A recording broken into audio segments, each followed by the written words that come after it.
மறைந்த வேலு பிரபாகரன் ஒரு நல்ல படைப்பாளியா, ஒரு நல்ல இயக்குனரா, ஒரு நல்ல எழுத்தாளரா, இல்லை ஆபாச பட இயக்குனரா? அவர் இயக்கிய படங்கள் எல்லாமே ஆபாச படங்களா?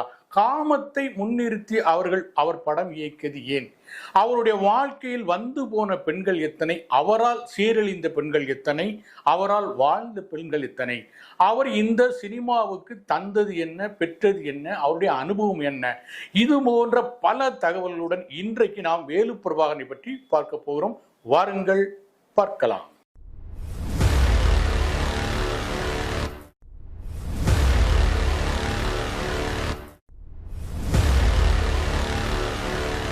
ஒலிபெருக்கி நேயர்கள் அனைவருக்கும் அன்பு வணக்கம். சமீபத்தில் இயக்குனர் வேலு பிரபாகரன் மறைந்தார். இயக்குனர் மற்றும் ஒளிப்பதிவாளர், திரைப்பட எழுத்தாளர் என பன்முகங்களை கொண்ட